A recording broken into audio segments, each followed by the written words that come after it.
समय का एक ऐसा समय का चक्कर घुमा वो 2 महीने का। वरना नवलगढ़ एक ऐसी विधानसभा थी कि चिरंजीवी पूरे राजस्थान में जब सर्वे चल रहा था तो पहले 7 सीटें जो कांग्रेस की थी उनमें बेस्ट 7 में नवलगढ़ थी। लेकिन 2-3 महीने में ऐसा पता नहीं क्या हुआ, किसी को नहीं पता चला, उसका खामियाजा हम सब लोग भुगत रहे हैं। जो परिवार था वो इतना स्ट्रॉन्ग था, उस परिवार में सेंध लगा दी कुछ लोगों ने, तो उसका खामियाजा भुगतना पड़ता, वरना तो ऐसा था नहीं। हालांकि इतना हमारे परिवार को तोड़ने के बाद में भी 90,000 वोट हमारे पूरे 90,000 वोट जो कलेजे के वोट थे, आत्मा के वोट थे, जो हमारे विकास कार्यों के, हमारी सेवा के वोट थे, वो लोगों ने डाले।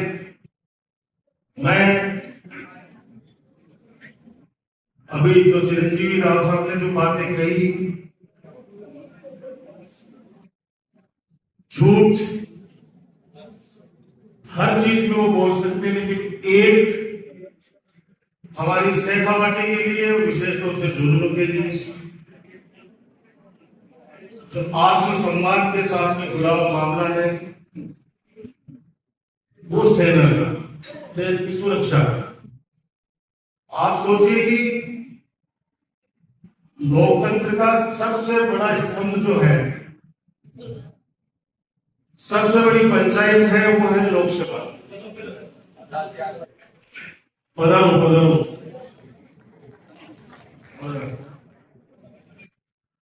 और उसमें ऑपरेशन सिंदूर के दौरान, आप याद करना उस बात को, ऑपरेशन सिंदूर हुआ और पूरे देश में एक ही मैसेज था कि हम पाकिस्तान को सबक सिखाएंगे। सारे दल पार्लियामेंट में एक होकर और हिंदुस्तान के प्रधानमंत्री को राइट दे दिया कि आप जो निर्णय लेंगे पूरे हिंदुस्तान की जनता और सारे विपक्षी दल आपके साथ। इससे बड़ी बात तो नहीं हो सकती। याद करो कि हमारा नवलगढ़ का दामाद सुरेंद्र मोगा जी, वो शहीद हुए। हम में से बहुत से लोग वहां पे गए, इस बीजेपी सरकार के भी कई मंत्री वहां आए, और 5 दिन बाद में पता चला कि संसद के अंदर देश के रक्षा मंत्री, भारत के रक्षा मंत्री, बहुत बड़ी बात होती है, डिफेंस मिनिस्टर ऑफ इंडिया क्या स्टेटमेंट देते हैं, खुश होके हंस के कि ऑपरेशन सिंदूर में एक भी शहीद नहीं हुआ। अब झुंझुनू वाले तो ताली बजा नहीं सकते थे, क्योंकि अपन लोग तो वहां पे हमारी बहन के साथ में आंसू अपन पूछ के आएंगे। भाई हमें तो सबको पता था कि झुंझुनू के अंदर एक शहीद हुआ है, तो कैसे झूठा स्टेटमेंट दे सकता है पार्लियामेंट के अंदर, वो भी रक्षा मंत्री। उसके बाद में वायुसेना के अध्यक्ष, अगर मैं गलत नहीं हूं तो, जब मामला फटता देखा उन्होंने सोचा एक पोल खुलेगी, तो वहां मेरी बहन के पास भेजा वहां पे उनको, और वहां पे चुपचाप जो सहायता राशि और शहीद का दर्जा देके और वो वहां से चल दी। और वही पार्लियामेंट, वही सरकार आज कह रही है कि ऑपरेशन सिंदूर में 6 शहीद हुए। भाई कुछ भी बोल सकते हैं, ये कुछ भी बोल सकते हैं, झूठ बोल बोल कर एक झूठ को 100 बार बोलते हैं, तो 100 बार बोलते तो लोग सोचते हैं कि यार वास्तव में ये जो कह रहे हैं वो सच ही हो। जो बीजेपी का वास्तविक कार्यकर्ता है ना, वो खून के आंसू रो रहे हैं, वो खून के आंसू रो रहे हैं। वो कह रहे हैं कि भाई साहब आपके तो मुख्यमंत्री बन गए 3, वेस्ट बंगाल के अंदर कांग्रेस का मुख्यमंत्री, बिहार के अंदर कांग्रेस से निकाला मुख्यमंत्री, और एक स्टेट और है आसाम, आसाम के अंदर भी मुख्यमंत्री और कांग्रेस से पैदाइशी कांग्रेस मान लो। तो बोला धीरे धीरे धीरे हम लोगों का भी मोह भंग हो रहा है। सबसे ज्यादा मोह भंग तो ये हुआ है कि जब रामलला के यहाँ पे 1200 सिलाई थी चांदी की, और वो चंपत राय जी क्या बोलते हैं कि हमने तो नींव पे लगा दी। अब जिन्होंने दी थी ना वो पता है क्या कह रहे हैं, अब कोई अगर नींव के नीचे लगा दिया फिर मंदिर में कौन उठा के ले जाए साइड के बल को देखे नींव। ऐसी झूठ तो पकड़ी भी नहीं जा सकती। कुछ नहीं किया, उन चांदी की सीढ़ियों को सबको बढ़ाकर और पार कर दिया। झूठ बोलने में इनकी कोई वो नहीं है, चाहे वो यहाँ ही नहीं, हमारे यहाँ भी ऐसा है। हमारे ऊपर से नीचे तक है, हमारे यहाँ भी ये कहा जाता है कि पूरे राजस्थान के अंदर अध्यापक नहीं है जितने नौकरी में आ गए।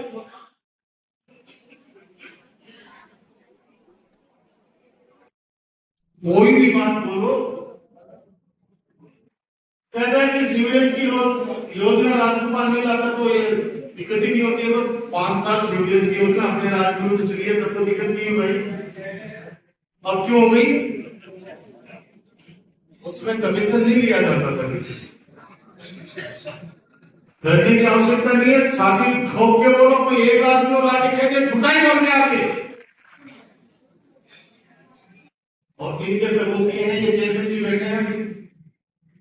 मैं आज कह रहा हूं फिर मन से, आने वाले चुनाव में आपको बोलना नहीं है सबको। वो जो कृषि उपज मंडी के पास में जो पानी निकासी का जो व्यवस्था है वो अपना नया वो प्रोजेक्ट है, 35 करोड़ रुपए की लागत का है वो। लेकिन उसमें गंदे पानी की निकासी नहीं थी, उसमें बरसाती पानी की निकासी। दोनों में फर्क समझना। गंदे पानी की निकासी मतलब जो सीवरेज का पानी है वो तो जा रहा था सिटी सीमेंट में, और बरसात का जो पानी हमारे यहाँ पे जो 4-5 जिले हैं उन पानी को ले जाके वहां पे डालना था, और उसमें एक ट्रीटमेंट प्लांट लगना था ताकि बुदबू नहीं फैले। शाम को बच्चे भी परिवार के साथ अपने बच्चों को ले जाके वहां पे लोग आराम से खाना खा सके। ऐसे वहां पे कियोस्क लगाने थे नगर पालिका की तरफ से। बहुत अच्छा प्लान था। इन लोगों ने उस प्लान को धराशायी करते हुए अब कहते हैं ना कि ये रिश्वत सैनी जी है वो ले आए स्टे। इनको तो मजा आ गया। मजा इसलिए आ गया कि वहां पे इनके एसडीएम और तहसीलदार ने माननीय न्यायालय के अंदर क्या लिख के दिया। न्यायाधीश साहब ने पूछा कि बताओ गंदा पानी आएगा या बरसाती पानी। तहसीलदार 9 मिनट से लिखवा दिया गया तो लिख के दे दिया गया कि गंदा पानी आएगा। अब गंदा पानी आते ही तुरंत स्टे दे दिया। अगर ये लिखा जाता कि बरसाती पानी आएगा तो चेयरमैन जी आपसे कितने भाग लेते, आपको स्टे नहीं मिलता। मुझे तो कई बार लगता है कि आपको नहीं मिलेगा उससे। कारण क्या है उसका? मिले तो थे ही, मिलेगा तो चेयरमैन जी थे ही। चुनाव के अंदर तो इन्होंने तो पूरी जितनी व्यवस्था कर सकते थे करी है, लेकिन चलो वापस घर आए क्योंकि हमारा हम भी स्वागत करेंगे हमेशा आपका, और हर उस व्यक्ति का स्वागत करेंगे जो आपसी छोटी मोटी बातों को लेकर नाराज होकर हमसे चले। उनको नहीं पता था कि जैसे 15 साल के अंदर सारी व्यवस्थाएं चल रही थी। एक पेड़ आप लोगों ने लगाया था और उस पेड़ को कोई छाया दे रहा था,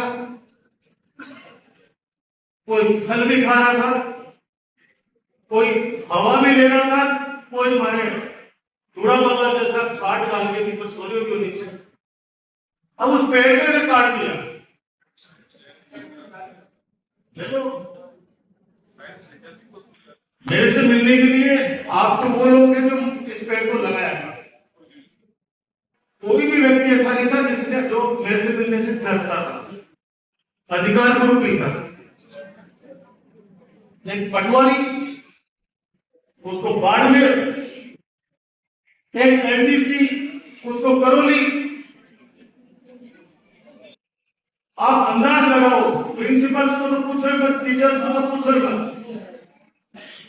ऐसी दुश्मनी, और ऐसी दुश्मनी इसलिए कि उसको पता है कि पहली बार नवोदय की जनता अपने लोगों के द्वारा गलत फैसला कर बैठी।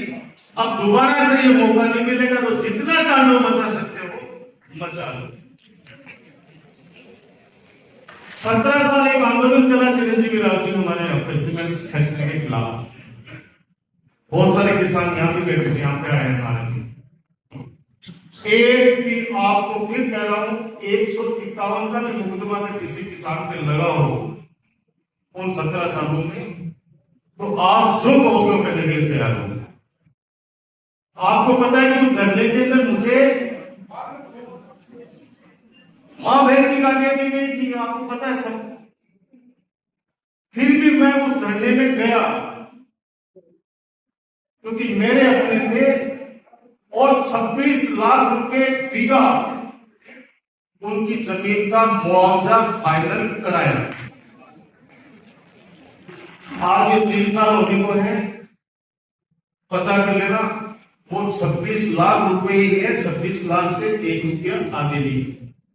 उल्टा एक किसान जब वहां धरने पे बैठा तो पुलिस फोर्स का जो पैसा था वो 10 लाख रुपए का नोटिस उस किसान को दे दिया इन लोगों ने कि तेरी वजह से यहां पुलिस फोर्स लगी, 10 लाख रुपए थे। किसान से उल्टा एक्सटॉर्शन मनी और मांग रहे। और अब कौन कौन सी धाराओं के अंदर मुकदमे दर्ज किए गए हैं?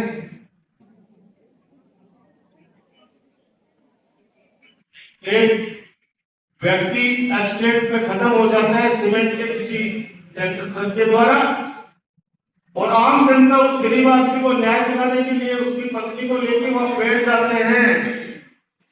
5 लाख रुपए का मुआवजा मिलता है, लेकिन उसके बाद में जो संघर्ष कर रहे थे हमारे साथी, उनके ऊपर लूट का,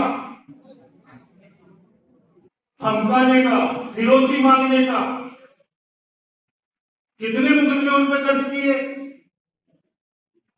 एसडीएम को ज्ञापन दे रहे, एसडीएम को ज्ञापन देने से क्या हो जाएगा? एसडीएम भी तो उसी से मिला हुआ है, थाना प्रभारी तो उसी मिला हुआ है, ना उनके थाने में जाने से डर लगता है सबको।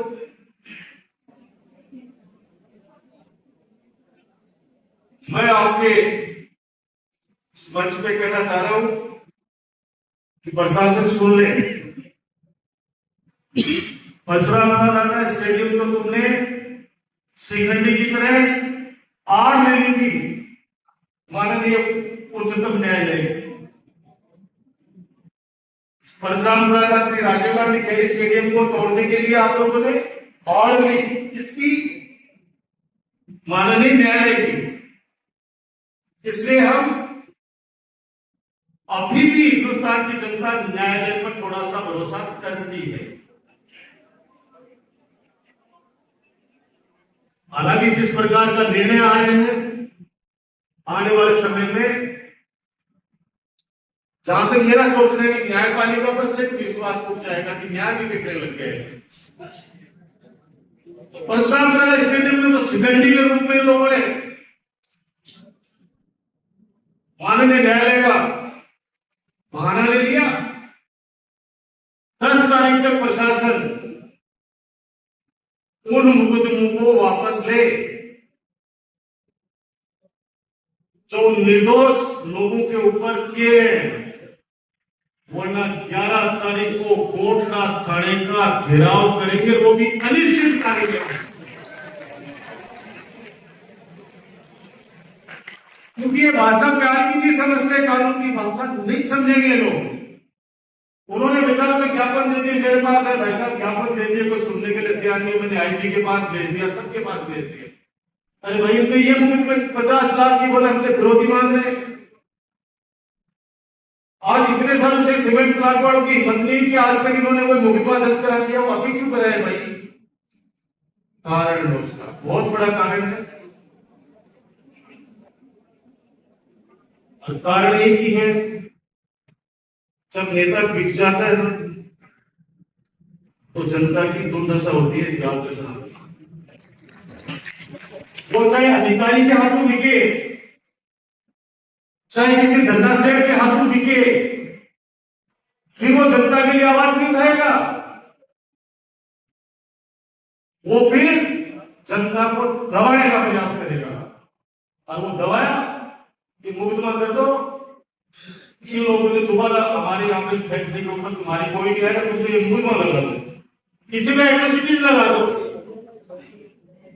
किसी में कुछ लगा दो। एक ऐसा माहौल कर दिया, बेबनिस्ता फैला दी गई है। मेरी आपसे प्रार्थना है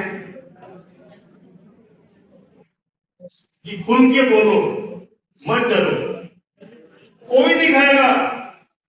मुकदमे मर्दों के लगते हैं, देखेंगे ना, देखेंगे कितने मुकदमे लगाते हैं। अरे वापस कैसे होते हैं, देखा ना आपने जैन जी का आंदोलन, थोड़ा सा बोलते हैं मुकदमे क्या हुआ, 2 मिनट के अंदर गवर्नमेंट लिख के भेजती है कि हम मुकदमा नहीं लगाएंगे। लेकिन इनके मन में काला है, पूरे काला भरे पड़े ये सामने कुछ बोलेंगे, पीछे जाके कुछ बोल देंगे। 11 तारीख को या तो 10 तारीख तक ये प्रशासन उसका फेयर इन्वेस्टिगेशन तो सबको पता है कि एक लड़का खत्म हो गया और उसके बच्चों की परवरिश ढंग से हो जाए, इसलिए गांव वाले बैठ गए थे वहां पे धरने पे कि इसको मुआवजा मिल जाए। 5 लाख रुपए दिलाने में कामयाब भी हो गई, लेकिन पूरे मुकदमे खाने के बाद इस आंदोलन में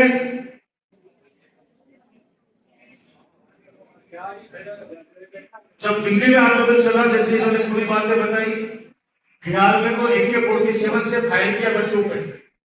AK-47 आतंकवादियों पे चलाई जाती है।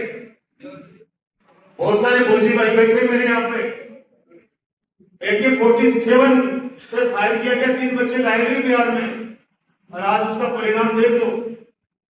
जिस प्रकार से एक लड़का था वहां पे, यूट्यूब पर था, जनता की हक की आवाज उठाता था, वो भरत तिवारी नाम का,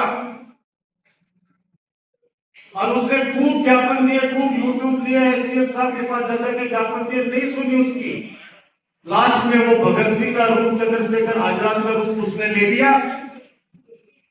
हालांकि उसको जायज नहीं ठहराता, लेकिन उसका ये कहना था कि मैं किसी पर अटैक नहीं कर रहा हूं, मैं सिर्फ प्रशासन को मेरे पे ध्यान आए इसलिए मैं कह रहा हूं कि या तो मेरी मांगे मांग लो, नहीं तो मैं अपने आप को खत्म करूं। मैं इस चीज के पक्ष में नहीं हूं, क्योंकि बाबा साहब अम्बेडकर जी ने संविधान के तरफ अपने को बहुत से राइट्स दिए, बहुत अधिकार दिए।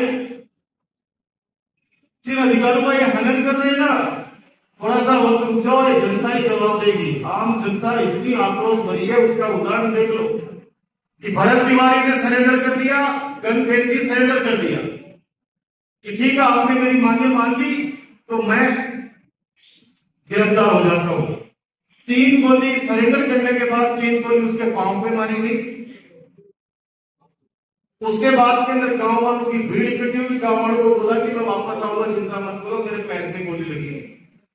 उसको गाड़ी में डाला और गाड़ी में 2 किलोमीटर जब गांव वाले से ओझल हो गई गाड़ी, क्योंकि गांव में तो अगर कर देते तो गांव वाले उसको जिंदा नहीं रहने देते, और उसके बाद में 6 गोलियां उसके पेट में मारी गई गाड़ी में डाल के। आप सोचो तो सही, क्रिमिनल नहीं था उसके, एक ही मुकदमा नहीं था उस बच्चे पे, लेकिन उसका एक जुनून था कि अगर सोसाइटी के अंदर कोई चीज गलत हो रही है, किसी का इलाज नहीं हो रहा, तो वो यूट्यूब के माध्यम से उठाएगा उसको मारा, जान से मारा, और पूरा बिहार के अंदर एक ऐसा आक्रोश दिखेगा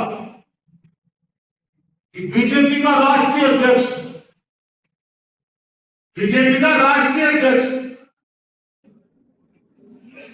उसकी सीट, छोड़ी ही सीट, आज एक प्रशांत किशोर नाम के कार्यकर्ता ने धूल चटा दी राष्ट्रीय अध्यक्ष। और उसके बाद दतिया में, मध्य प्रदेश में, हमारे घनश्याम सिंह जी पहले भी विधायक रहे वो, लेकिन समय का परिवर्तन झूठ बोल बोल के जनता को बेवकूफ बनाया। वहां पे किसानों ने आंदोलन किया और शिवराज सिंह के घर के बाहर उनके भी लठ मारे गए। अभी आज से 15 दिन पहले उन किसानों के लठ मारे, उसका रिएक्शन था कि वो कह रहे थे कि दतिया सीट तो हमारी बबूती है। आज घनश्याम सिंह जी ने उस सीट पर उनको धूल चढ़ा दी जो कांग्रेस पार्टी के उम्मीदवार थे। जनता धीरे धीरे वापस सच को समझने लग गई है। इनका ये एक झूठ बोलने का तरीका होता है कि किसान आंदोलन करे तो उनको खालिस्तानी बताओ। सोनम वांगचुक जिसको मैग्सेसे पुरस्कार से नवाजा गया, उसको चीन का एजेंट बताया गया। जो बच्चे वहां पे आंदोलनरत थे उनको आतंकवादी बताया गया, दहशतगर्द बताया। और इस्तीफा देने के बाद में आपने सुना है कि किसी को माला पहनाया जाती है। माला पहनने वाले को भी शर्म आनी चाहिए। जिस जुर्म में 25 बच्चों का जो हत्यारा नीट पेपर लीक की वजह से जिन बच्चों ने आत्महत्या की, जिस एचआरडी मिनिस्टर जो शिक्षा का मंत्री है उसने जो उसकी वजह से जिन बच्चों ने सुसाइड किया, वो इस्तीफा देने के बाद इस संसद में आता है और बेशर्मों की तरह माला पहनकर, बेशर्मों की तरह माला उसको पहन करता है। ये लोकतंत्र का अपमान है। मेरे आप लोग सब समझ में आ रहे हैं। पप्पू यादव जी ने कोई बात बोलती है, नाटक कर दिया, उसका पूरा हल्ला मचा रखा है। और जगत गुरु शंकराचार्य जी को उनके बटकों की चोटियां पकड़ के लातों से मारा गया यूपी के अंदर, वो भी काशी के अंदर। ये बेशरम लोग नहीं बोले, उनको काल में भी बताते हैं आज की शंकराचार्य जी को। और शंकराचार्य जी का श्राप जिसपे है, आने वाले समय में उसके नतीजे भी मिलेंगे, क्योंकि हम लोग इन चारों को चार जो हमारे शंकराचार्य जी हैं सनातन धर्म में उनको मानते हैं। एकदम शंकराचार्य जी को लठ मार रहे हैं, उनके बटकों की चोटी पकड़ के घसीट कर थाने के अंदर लातों से पीटा जाता है। और एक छोटा सा किसी ने सिंबॉलिक एक आंदोलन कर दिया, उनको चाकू लेके कोई लड़का जाके उसको मारने पहुंच जाता है। ये हिंदुस्तान है। अरे 15 साल में आपके टाइम पर खूब लोग जिनको वोट नहीं देना था, अपने को नहीं चाहते थे, खूब बोलते थे अपने हिसाब से। वोट किसको मना करता है? तो हमेशा कहता वोट बनता है, जिसके मन में होगी दे देगा, नहीं देगा तो नहीं देगा भाई। तो ये चीजें सारी आपके सामने। हाँ, इस मामले में आप चंदा चोरी वाले मामले में देखो, आदमी तो डरे डरे, आम आदमी, गरीब आदमी तो बाबा जी डरे। बाबा जी भी पुलिसो बागेश्वर धाम वो क्या मैं, मुझको पता है कि चोरी किसी के पर्ची निकाल सकता हूं, लेकिन मेरे को रहना है हिंदुस्तान में। आप सोचो कि बागेश्वर बाबा कह रहे हैं कि मैं नाम तो निकाल दूंगा, पर्ची तो निकाल दूंगा, फिर मेरा क्या होगा? ऐसा डर देखिए आप, बाबाओं में डर है, डर बैठा दिया गया है। जिन बच्चों ने जंतर मंतर पे जो भी भावुकता के अंदर या जो उनके डंडे पड़े, डंडा पड़से तो गाल निकल सी, लट पड़सी ना तो गाल तो निकल सी। जब वो टीयर गैस का जब आके पड़ रहा है उस बच्चे की आंख गई, एक बच्चे की, तो गुस्सा तो उसके साथ पर उनको आएगा। उस समय भजन नहीं निकलेंगे। उन बच्चों के घर पे कुत्ते भेज रहे लोग और उनको कह रहे कि तुम प्रधानमंत्री से माफी मांगो। ये कोई नहीं कह रहे मीडिया वाले कि 25 बच्चों के हत्या का जिम्मेदार ये प्रधानमंत्री माफी क्यों नहीं मांगता देश से? कोई नहीं बोले। आपको खुद को ही उठना पड़ेगा, सशक्त बनना पड़ेगा। ये बात कहते हुए अब पंचायत के चुनाव आने हैं और नगर पालिकाओं के 4 नगर पालिका है। मेरा अनुभव ठीक नहीं है चयन में, मेरा अनुभव ठीक नहीं है, इसलिए जिम्मेदारी आप लोग की लोग है। आप समझो मैं क्या कहना चाह रहा हूं कि चयन करने के अंदर मेरा अनुभव अच्छा नहीं है। ये जिम्मेदारी अब आप सब लोगों को लेनी है कि किस वार्ड से किसको चुनाव लड़ाना है, किस पंचायत समिति से किसको मेंबर लड़ाना है, किसको जिला परिषद लड़ाना है, और उसके बाद में आप लोग ही बैठ के तय करना है किसको।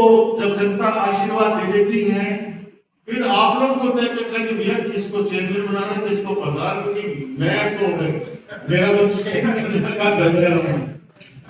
एक बार हो गया, दो बार हो गया तो तब भी टेंडर व्यक्ति को मिल रहा है। क्योंकि मैंने शुरू से एक बात कही आप लोगों को कि मैं सिर्फ मेरे लिए या मैं शास्त्री परिवार के लिए एक वोट मांगूंगा मेरे जीवन में झुंझुनू जिले में। बोला है मैंने ये सर, एक वोट मांगूंगा सिर्फ मेरे लिए एक, बाकी सारे वोट आम लोगों के लिए धोने कराऊंगा जनता के लिए। मेरा एक ही कार्यकर्ता के लिए घर में जाना पड़ा घर में जाऊंगा। विकास के कार्य किसी से छुपे हुए नहीं है, न उनकी दुर्दशा के कौन जिम्मेदार है उनको भी आपको बताना है। एक वोट मेरे लिए मांगूंगा, बाकी सारे वोट आपके लिए, कार्यकर्ताओं के लिए, चाहे वो पार्षद का हो, चाहे चेयरमैन का हो, चाहे प्रधान का हो, चाहे जिला प्रमुख का हो। ये मेरा शुरू से एक संकल्प है कि झुंझुनू जिले के अंदर एक वोट मेरे लिए, मेरे परिवार के लिए, बाकी सारा मेरा जो कार्यकर्ताओं का परिवार है। फिर दोहरा रहा हूं बार बार ये चीजें, इस पे मैं मरते दम तक अड़िग रहूंगा, क्योंकि कार्यकर्ता आगे बढ़ेगा तो पार्टी आगे बढ़ेगी। जिस प्रकार से आप सोचो ना, इतने बड़े लोगों के सामने राहुल गांधी किस तरह से लड़ रहे हैं, आप सोचो। जूता तक निकल गया लड़ाई के अंदर, उस पुलिस वाले अरेस्टिंग के अंदर, लेकिन जूता ढूंढने के लिए भी घूमे उनके पास। क्या कभी 50 लोग आ जाते ये पहन लो, लेकिन नहीं, उनका कहना था कि इस बड़े तानाशाह के सामने जब मैं नहीं झुक रहा तो आप लोग क्यों डर रहे हो। एक ऐसा मैसेज पूरे हिंदुस्तान में गया है, पूरे देश में गया है। आज का दिन बहुत पवित्र दिन है, श्रावण मास शुरू हो गए हैं और आज पहला सोमवार है। हमने समय भी इसीलिए रखा, हालांकि प्रभारी जी का भी समय हमारे को यही मिला था